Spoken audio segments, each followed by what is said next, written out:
Welcome to LR Reports. This channel focuses on institutional research that I've personally reviewed.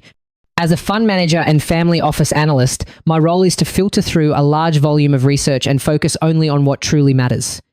AI helps structure and deliver the content efficiently, but the selection and interpretation are human. Welcome to The Critique. Today, we're looking at a buy-side research briefing on TSMC's 4Q25 earnings. It's a really sharp piece, gets deep into the technicals. It is. It's written for an audience that gets it, you know? They don't need to be told that jumping the long-term revenue CAGR from 20% up to nearly 25 is a huge deal. Right. It's a massive re-rating event. And the material makes a strong case for this structural acceleration. It flags the three big shifts. The AI accelerator's CAGR going up to the mid to high 50s. The overall revenue CAGR moving toward 25%. And the gross margin floor being raised to 56% and higher. All huge. All huge. But I think there's a refinement we can make. Okay. So, the crucial structural thesis needs to be clearer on why this shift is durable. It's not quite enough to just list management's new guidance. I see what you're saying. The weakness is that it's treating the numbers, the 25% CAGR, the 56% GM floor, as proof. Exactly. They're outputs, they're projections. The audience for this already knows the numbers. What they need is the reasoning, the proof that these numbers are actually locked in by physical reality. Yes. How do we move the argument from just what TSMC is reporting to how these metrics are a result of real-world physical constraints? Well, the suggestion is to shift the whole emphasis. Focus on the physical market problems that really only TSMC can solve. Okay. You need to show that client demand is structurally tighter right now than it was just 6 months ago. And that's what's forcing these massive, unprecedented commitments. I like that. So instead of just stating the AI CAGR went up, you show what's physically forcing that acceleration. Absolutely. And here's a concrete example. When you talk about that AI CAGR increase, you have to link it directly to the 90% year-over-year capacity growth in advanced packaging, in CoWoS. For 2026, yeah. Right. This isn't just about more wafers. It's about system-level integration. It's about the bottlenecks that are forcing the big cloud providers to lock in capacity on TSMC's most advanced stuff for years into the future. That's the physical proof point. That's the proof.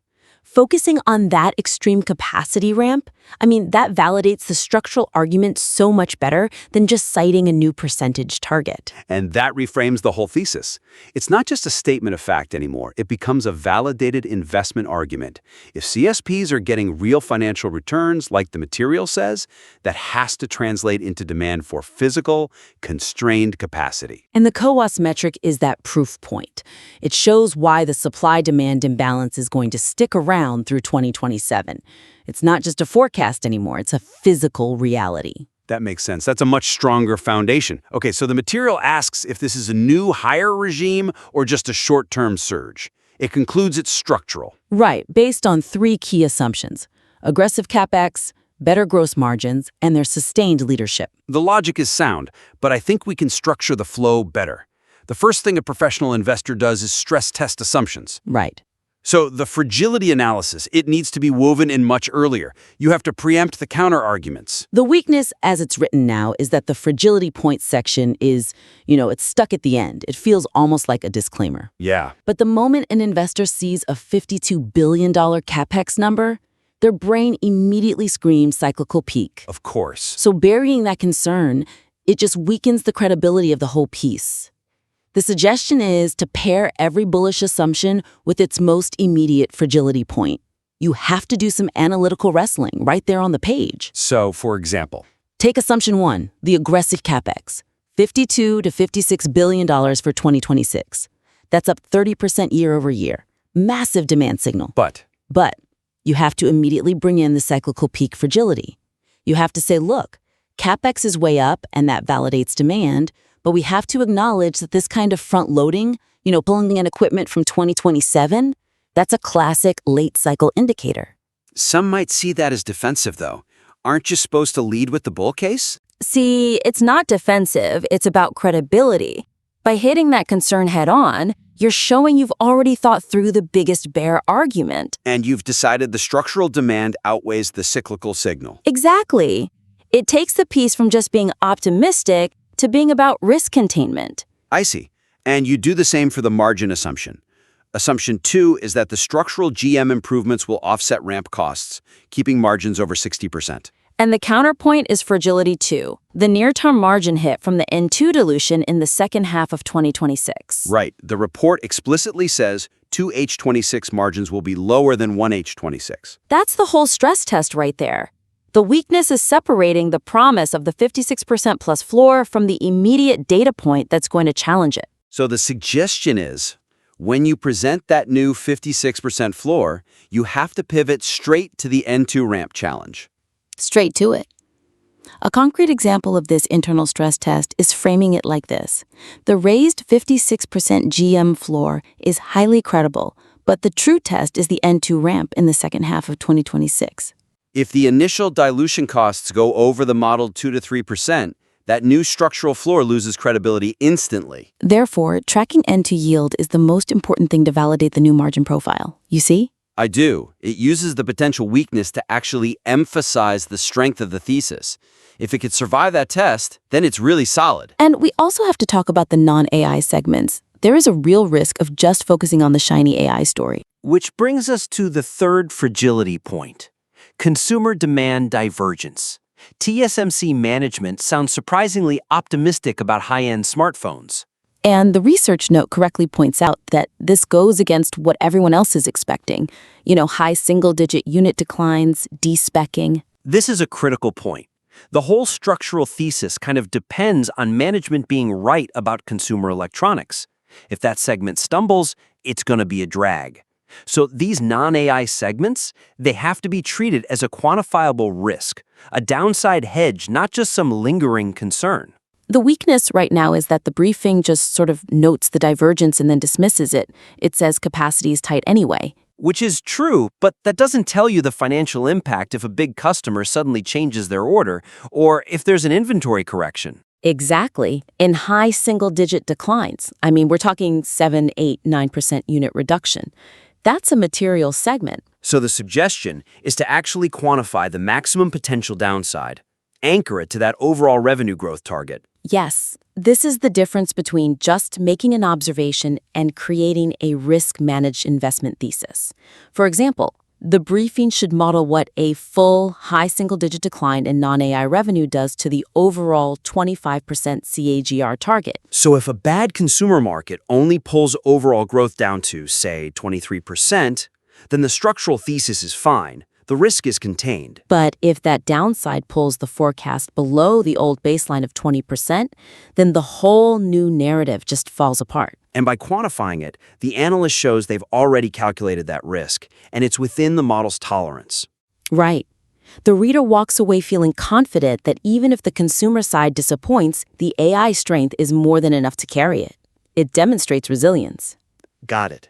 Okay, the final section covers the key investor watch points: depreciation, the Arizona fab, and advanced packaging execution.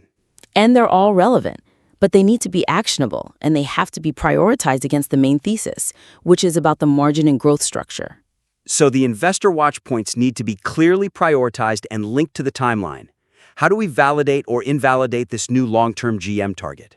The weakness is that they're all given sort of equal weight. But the Arizona ramp is a long-term cost issue, while N5 roll-off and N2 yield, those are immediate margin challenges. We need to distinguish between near-term execution and long-term structural moats. That's it.